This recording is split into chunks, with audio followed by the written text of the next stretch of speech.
जंगल में चुनचुन नाम की शरारती गिलहरी अपनी माँ किट्टू के साथ रहती थी। चुनचुन कभी भी किट्टू की बात नहीं मानती थी। चुनचुन की हरकतों से जंगल के सभी जानवर बहुत परेशान रहते थे। एक दिन चुनचुन पेड़ पर खेल रही थी और उसी पेड़ पर फर्राटा नाम का एक बंदर भी सो रहा था। फर्राटा को देख चुनचुन ने अपनी माँ से कहा, माँ, ये बंदर हमारे पेड़ पर क्यों सो रहा है? ये पेड़ तुम्हारा कब से हो गया चुनचुन? सोने दो उसे। लेकिन माँ, जंगल में और भी तो पेड़ हैं। इससे कहो किसी दूसरे पेड़ पर जाकर सोए। चुनचुन, जैसे ये जंगल सबका है, वैसे ही ये पेड़ भी सबका है। इसीलिए तुम इस पेड़ से उसे नहीं हटा सकती। किट्टू ये बोलकर चली गई, लेकिन चुनचुन को एक शरारत सूझी। वो बंदर के पास पहुंची। उसने बंदर की पूंछ को पेड़ की टहनी से बांध दिया। उसके थोड़ी ही देर बाद जब फर्राटा बंदर सोकर उठा तो उसने दूसरी टहनी पर छलांग लगाने की कोशिश की, लेकिन उसकी पूंछ बंधी होने के कारण वो दूसरी टहनी तक नहीं पहुंच सका और वहीं पेड़ से उल्टा लटककर चिल्लाने लगा, बचाओ, बचाओ, मैं यहाँ पेड़ पर उल्टा लटक गया हूँ, बचाओ। फर्राटा के चिल्लाने की आवाज सुनकर सभी जानवर वहाँ आ गए और तभी वहाँ मौजूद जंगल का राजा शेर सिंह बोला, अरे फर्राटा, तुम इतना चिल्ला क्यों रहे हो? किसी ने मेरी पूंछ टहनी से बांध दी है। लेकिन तुम्हारी पूंछ टहनी से कौन बांधेगा? किसी को क्या मिलेगा ऐसा करके? ये काम उस शरारती चुनचुन ने किया होगा। वो ही जंगल के सभी जानवरों को परेशान करती है। ये बातें किट्टू और चुनचुन पेड़ के ऊपर बैठकर सुन रही थी। इतने में चुनचुन बोली, हाँ, मैंने ही बंदर की पूंछ पेड़ से बांधी है। लेकिन तुमने ये सब क्यों किया? बंदर ने तुम्हारा क्या बिगाड़ा है? जंगल में इतने सारे पेड़ हैं, तो ये बंदर इस पेड़ पर क्यों सोया? ये हमारा पेड़ है।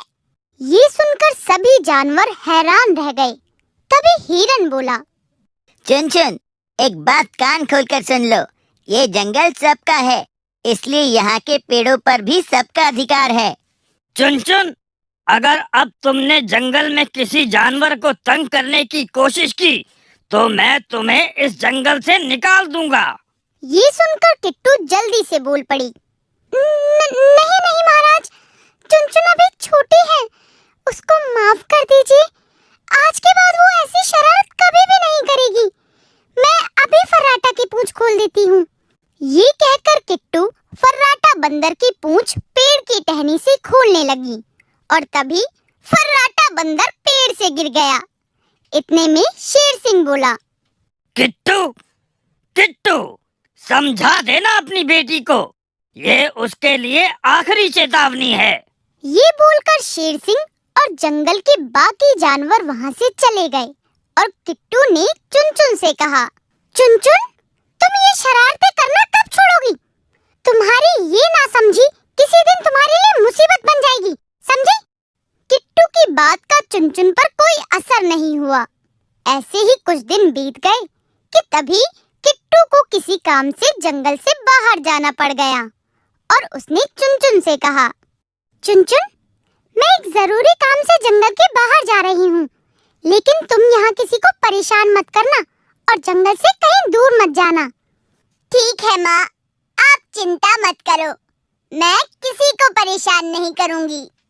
लेकिन चुनचुन की बात पर किट्टू को विश्वास नहीं था, इसीलिए उसने अपने पड़ोस में रहने वाले कालू कौवे से कहा, कालू भाई, मैं जंगल से बाहर जा रही हूँ, 1-2 दिन में वापस आ जाऊंगी। क्या तुम चुनचुन का ख्याल रखोगे?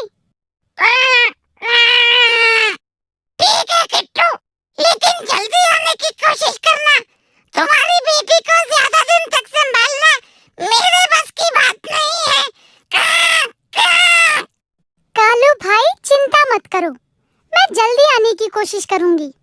ये बोलकर किट्टू चली गई और चुनचुन वहीं जंगल में रहने लगी। एक दिन चुनचुन पेड़ पर अकेली बैठी सोच रही थी। माँ को गए हुए इतने दिन हो गए, क्यों ना मैं भी जंगल से बाहर जाकर माँ से मिलूं। माँ मुझे देखकर कितना खुश होंगी। ये सोचते हुए वो पेड़ से उतरने लगी ताकि वो जंगल से बाहर जा सके। लेकिन पेड़ से उतरते हुए उसे कालू ने देख लिया और वो बोला, चुनचुन, तुम कहाँ जा रही हो? पेड़ से नीचे क्यों उतर रही हो? कहीं नहीं कालू अंकल, मैं तो बस पानी पीने जा रही थी। पानी पीकर जल्दी आ जाऊंगी।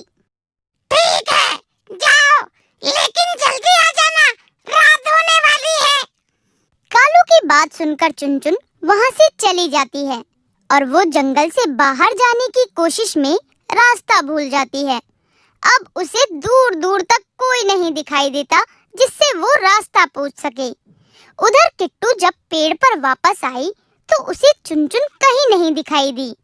उसने कालू से पूछा, कालू भाई, चुनचुन कहाँ है? उसने थोड़ी देर पहले मुझसे कहा था कि वो पानी पीने जा रही है। उसके बाद वो अभी तक नहीं लौटी। कहीं वो किसी मुसीबत में न फंस जाए। हमें जाकर उसकी मदद करनी चाहिए। और रात भी होने वाली है। हमें अभी जाकर जंगल के सभी जानवरों को बताना चाहिए। ये कहकर किट्टू और कालू ने जंगल के सभी जानवरों को सारी बात बता दी। सभी चुनचुन को इधर उधर ढूंढने लगे, लेकिन वो कहीं नहीं मिली।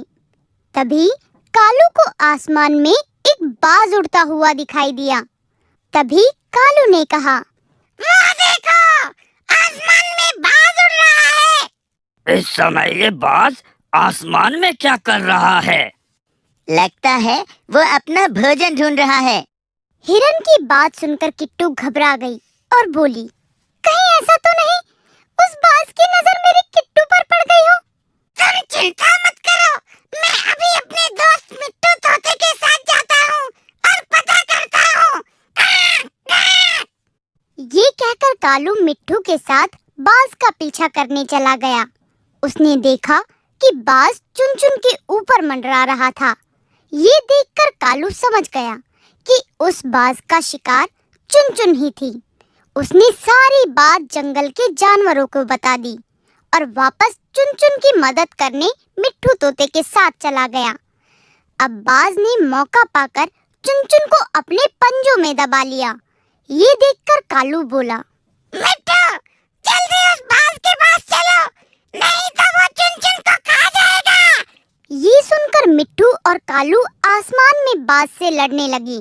वो दोनों बाज पर अपनी चोंच से लगातार वार करने लगे। इसी दौरान चुनचुन बाज के चंगुल से छूट गई। चुनचुन को नीचे गिरता देख जानवरों ने पत्तियों और घास से बना हुआ जाल नीचे बिछा दिया। चुनचुन उस नरम जाल पर आ गिरी। चुनचुन बेटा, तुम ठीक तो हो ना? हाँ माँ, मैं बिल्कुल ठीक हूँ। चुनचुन, हम तुम्हें इसलिए समझाते थे कि शरारत मत किया करो। देखा, तुम कितनी बड़ी मुसीबत में फंस गई।